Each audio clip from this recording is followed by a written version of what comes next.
Good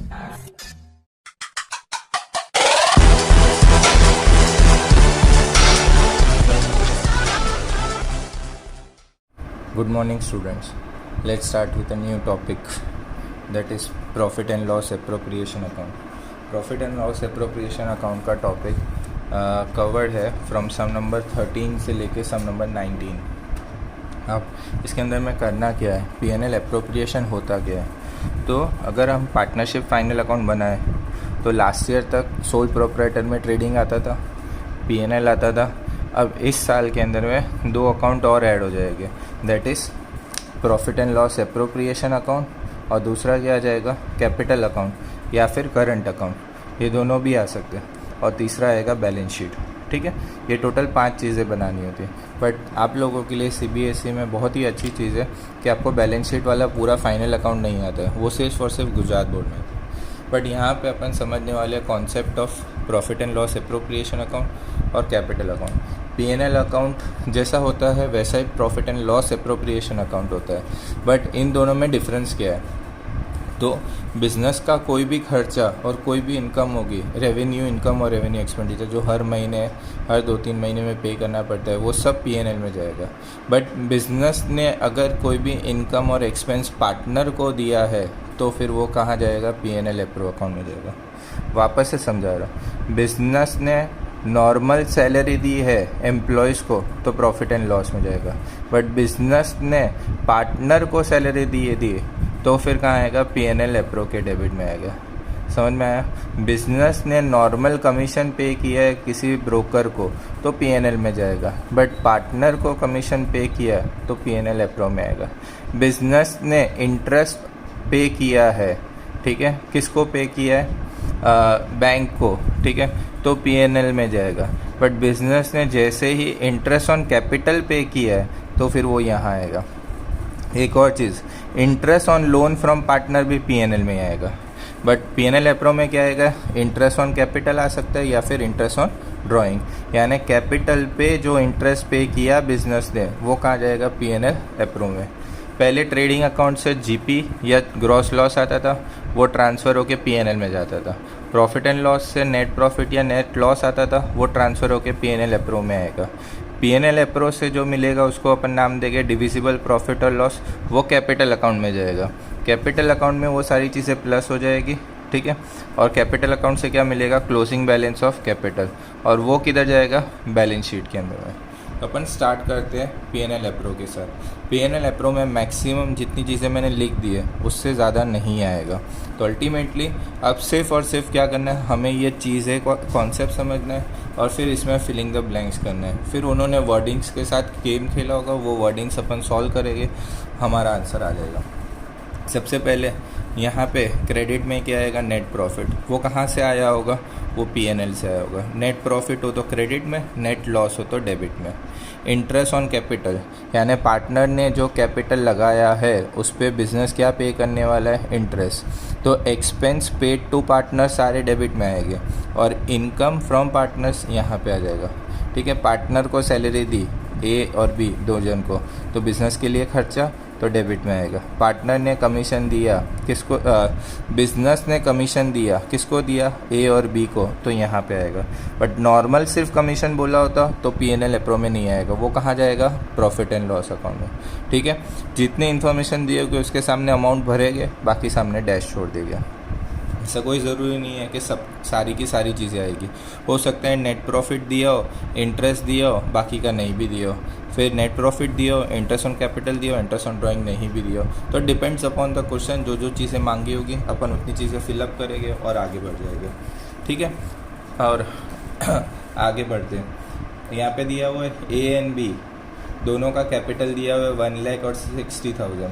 A और B ने दोनों ने मिलकर 1,00,000 और 60,000 का कैपिटल दिया है. बट कैपिटल यहाँ पे नहीं आएगा. बट कैपिटल पे अगर किसी पार्टनर को इंटरेस्ट दिया है तो वो यहाँ पे आएगा. फिर interest on capital payable 6%. Interest on capital 6%, तो A ने 1,00,000 रुपीज़ दिए है तो 1,00,000 का 6% कितना होता है, 6,000. और B ने कितना कैपिटल दिया है 60,000, तो उसका 6% कितना होता है 3,600. ठीक है, टोटल कैपिटल पार्टनर लोगों को कितना, इंटरेस्ट ऑन कैपिटल कितना दिया 9,600. फिर आगे कुछ और भी दिया है। बी बहुत मेहनत करता है, बहुत। तो बी को हम लोगों ने बोला था कि बी तू इतनी मेहनत कर रहा है तो तुझे हर महीने मंथली सैलरी 3000, तो 12 महीने की 3/12 36, तो बी को ही सैलरी दे रहे हैं, ऐसा पार्टनरशिप डीड में बोला हुआ है। ए थोड़ा आलसी है तो ए को सैलरी नहीं मिलती है, तो कंडीशन में जो लिखा है वैसे हम लोग बी को सैलरी दे रहे हैं 3000 पर मंथ, 12 महीने की 36,000 रुपये सैलरी। ये सैलरी भी हो गया। फिर आगे नेट प्रॉफिट दे दिया है 80,000, ये भी दे दिया है, और यहाँ पे क्वेश्चन ख़त्म हो जाता है। तो हमारे पास इतनी इन्फॉर्मेशन नहीं है, कमीशन के बारे में भी नहीं है, बट ये मैंने एक्स्ट्रा लिखा था। अब फाइनली हम लोग क्या करते हैं, प्रॉफिट निकालते हैं। तो फाइनली हमारे पास डिविजिबल प्रॉफिट कितना आया, तो 80,000 माइनस 9600 माइनस 36,000, तो फाइनली हमारे पास डिविजिबल प्रॉफिट कितना बच गया, 34,400। ये 34,400 प्रॉफिट बच गया, जिसको हम P&L रेशो में बांटेंगे। बट हमारे पास P&L रेशो नहीं दिया हुआ है, तो जब P&L रेशो नहीं दिया है तो कल अपन ने जो थियरी वाला कॉन्सेप्ट समझा था, व्हेन पार्टनरशिप एक्ट के अंदर में P&L रेशो नहीं डिसाइड हुआ है तो P&L ratio will be equal, तो दोनों में इक्वली प्रॉफिट चला जाएगा। तो आंसर आ जाएगा 17,200। फाइनली दोनों साइड का टोटल 80,000। Some is complete. अब अपन बढ़ते हैं सम नंबर 14। सम नंबर 14 में भी 3 पार्टनर है XYZ। अब अपन सम नंबर 14 में ऐसा दिया है, P&L रेशियो इज़ गिवन। इस सम में तो प्रॉफिट एंड लॉस रेशियो दे दिया है 2:2:1, तो एक उसका ध्यान रखना पड़ेगा। फिर कैपिटल कितना दिया है, 5 लाख, 5 लाख और 2.5 लाख, 5 लाख, 5 लाख और 2,50,000 तीनों का कैपिटल है। Partnership deed provide that interest on capital 10%, interest on capital 10% के हिसाब से पे करना है। तो 5 लाख का 10% 50,000, फिर 50,000, फिर 25,000, तो टोटल हमारा कैपिटल हो गया 1,25,000 इंटरेस्ट ऑन कैपिटल पार्टनर को हमने दिया। फिर आगे दिया है, partner Z is to be allowed salary of 2,000 per month. Salary Z को मिलेगी 2,000 पर मंथ, तो टोटल 12 महीने की सैलरी 24,000। और किसी पार्टनर को हम लोग ने सैलरी ही नहीं दी, बेचारा एक ही अकेला मेहनतू पार्टनर था। फिर आगे एक और चीज़ दी है, तो profit of the firm after debiting Y salary, Z salary, यानी प्रॉफिट ऑलरेडी हमारे पास 4 लाख रुपए आफ्टर Z सैलरी लिखा है, तो Z को सैलरी देने के बाद ये प्रॉफिट है, तो ये हमारे लिए कोई काम का नहीं हुआ क्योंकि ये ऑलरेडी माइनस हो चुका है। तो हमारे पास इसके अलावा और कोई इन्फॉर्मेशन नहीं दी है, तो डिविजिबल प्रॉफिट कितना बचेगा, 2,75,000, जिसको हम लोग बांटे कि कौन से रेशो में, 2:2:1। तो यहाँ पे आ जाएगा 55,000, यहाँ पे आ जाएगा 1,10,000, यहाँ पे आ जाएगा 1,10,000। तो फाइनली इन सब का टोटल 275 हो गया। इस साइड का टोटल 4 लाख, इस साइड का टोटल 4 लाख। तो फाइनली ये सम भी सम नंबर 15। सम नंबर 15 में भी सेम चीज़, P&L एप्रो, पार्टनर लोगों का P&L रेशियो दिया है 3:2। अब कैपिटल 8 लाख और 6 लाख दिया है, तो इंटरेस्ट ऑन कैपिटल 5% है, जो मैंने कैलकुलेट पहले ही कर दिया। फिर Y को सैलरी दी है, कितनी सैलरी दी है, 60,000, ठीक है। बट उसमें लिखा है Y को हमने सैलरी दी, उसने विड्रॉ नहीं की, तो which is he has withdrawn और not, it is not our consideration. हमें तो इतना पता है कि हमारे लिए तो खर्चा हो गया तो हमने डेबिट कर दिया। फिर एक और पॉइंट दिया है, नेट प्रॉफिट कितना दिया है, नेट प्रॉफिट इज़ ₹2,40,000, प्रॉफिट 2,40,000 दिया है, बराबर, आफ्टर Y सैलरी। तो एक काम करता हूँ, या तो Y सैलरी को कट कर दो, या Y सैलरी को अगर बताना है तो प्लस इसमें 60,000 कर दो, यानी टोटल प्रॉफिट कितना होगा हमारा 3 लाख रुपीज़। 3 लाख का प्रॉफिट है, ठीक है। इसमें Y की सैलरी भी प्लस कर दी, यानी एक्चुअल प्रॉफिट हमारा हो गया, या तो 60,000 दोनों बाजू कट कर दो तो और 240 बार लिख दो, या तो 60,000 दोनों बाजू लिख दो। 3 लाख रुपीज़ में से 70 भी गया और 60 भी गया। कमीशन, यहाँ पे एक और चीज़ दी है, कमीशन टू मैनेजर। अब मैनेजर जो अपना है ना, उसको ऐसा बोला था तू बहुत मेहनत कर और जो प्रॉफिट आएगा तेरे को फिक्स सैलरी मिलेगी, बट जो फाइनल प्रॉफिट जो भी नेट प्रॉफिट है ना, उसका हम तुझे 5% कितना परसेंट बोला हुआ है, 5% ऑफ द नेट प्रॉफिट उसको हम कमीशन देंगे। तो net profit, actual net profit हमारा कितना कहलाएगा, 3 लाख। 240 नहीं कहलाएगा, क्यों? क्योंकि ये तो 240 तो सैलरी देने के बाद है, वरना तो हमारा नेट प्रॉफिट 3 लाख रुपीज़ ही होता। इसलिए 5% ऑफ द 3 लाख हमको मैनेजर को क्या देना पड़ेगा, कमीशन देना पड़ेगा। 5 3 15, तो 15,000 का हमने मैनेजर को कमीशन दिया। हमने यहाँ पे 240 लिख सकते थे, बट यहाँ पे तो हमें क्या कंसिडर करना पड़ेगा, 3 लाख ही कंसिडर करना पड़ेगा, क्योंकि उसको एक्चुअल नेट प्रॉफिट का 5% देने का प्रॉमिस हुआ है। और एक्चुअल नेट प्रॉफिट हमारा कितना है, 3 लाख रुपीज़। 3 लाख में से इंटरेस्ट भी गया और वाई को सैलरी गई, ठीक है। तो फाइनली अब यहाँ पे अगर तुम लोगों को बोला होता मैनेजर को हम 5% ऑफ डिविजिबल प्रॉफिट बोलते, तो 3 लाख में से ये दोनों माइनस करते, फिर जो बचता उसका 5% देते। बट यहाँ हमने प्रॉमिस किया था 5% ऑफ द नेट प्रॉफिट, और एक्चुअल प्रॉफिट हमारा कितना है, 3 लाख। तो यहाँ पे अब 3 लाख माइनस 70,000 माइनस 60,000 माइनस 15,000, तो हमारे पास नेट प्रॉफिट बच गया 1,55,000। 1,55,000 का नेट प्रॉफिट है, हम कौन से रेशो में बांटेंगे, 3:2 के रेशो में, इंटू 3 डिवाइड बाई 5। तो हमारा नेट प्रॉफिट आ गया 93,000 और दूसरा आ जाएगा 62,000। तो यहाँ पे भी ये हमारा सम कंप्लीट।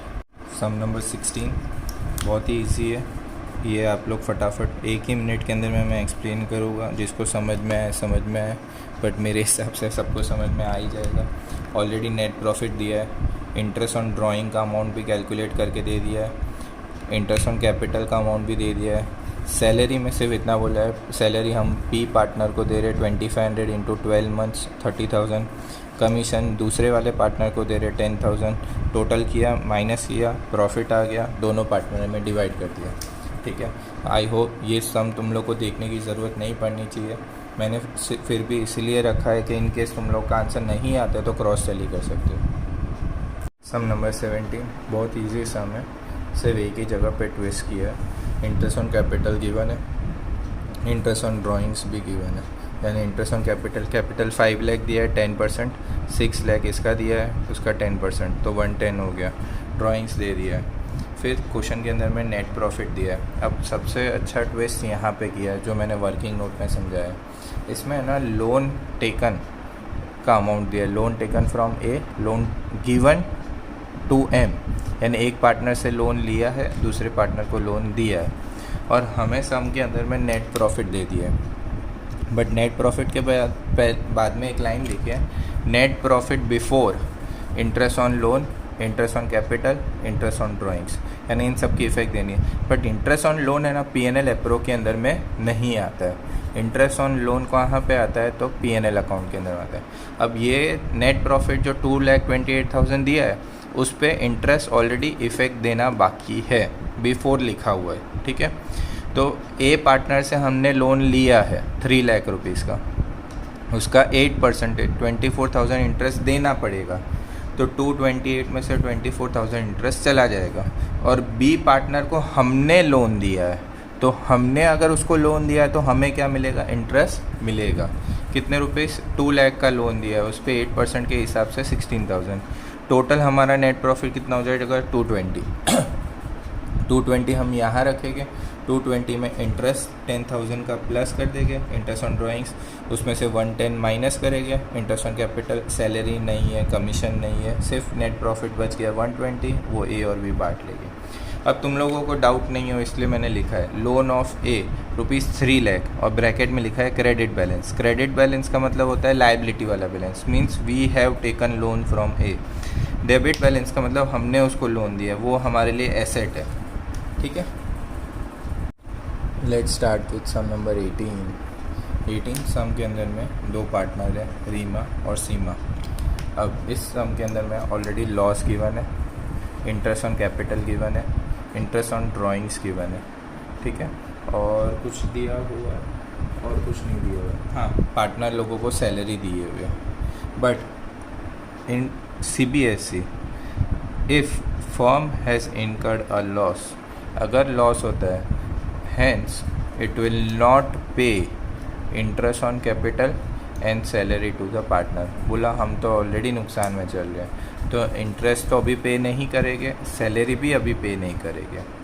तो बोला ड्राइंग्स पे इंटरेस्ट लेंगे क्या? तो बोलता है CBSE ऐसा बोलता है हाँ, अगर पार्टनर ने ड्राइंग किया तो उससे इंटरेस्ट ले लो।